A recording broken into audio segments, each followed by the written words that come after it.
కృష్ణుడు మహాయోగని ఈ ప్రపంచం అంటుంది.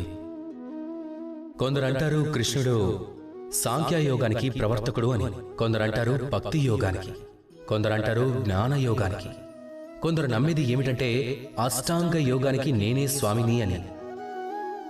కానీ ఈ యోగం అంటే ఏమిటి?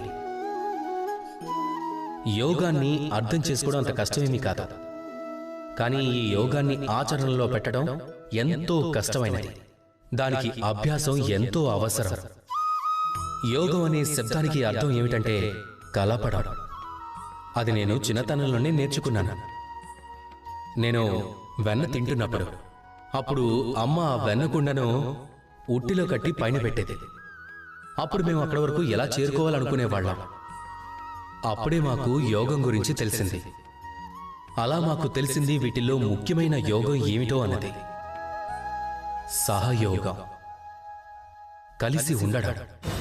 మా స్నేహితులందరం ఒకే దగ్గరకు వచ్చేవాళ్ళం, ఒకరిపై ఒకరు నిలబడేవాళ్ళం. ఇక ఆ తర్వాత మేము ఆ వెన్నకుండను తీసేసేవాళ్ళం. ఆ తర్వాత మేమంతా వెన్నను ఆనందంగా పంచుకొని తినేవాళ్ళం. సహయోగం ఇది చాలా ముఖ్యమైనది. పాండవులు కూడా మహాభారతంలో ఇదే చేశారు. వారితో పాటు ఎవ్వరూ లేరు. సహయోగంతో వారు ఎంతో మంది వీరులను తమతో పాటు చేర్చుకున్నారు. అప్పుడే మహాభారతం లాంటి మహాయుద్ధంలో వారు విజయం సాధించగలిగారు.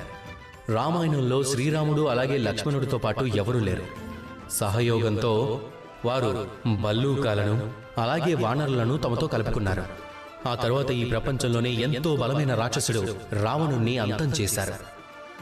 గుర్తుపెట్టుకోండి, సహయోగంతో మీరు ఒక పని చేయటం నేర్చుకుంటే ఈ ప్రపంచంలో మీరు గెలవనిదంటూ సాధించలేనిదంటూ ఏదీ ఉండదు.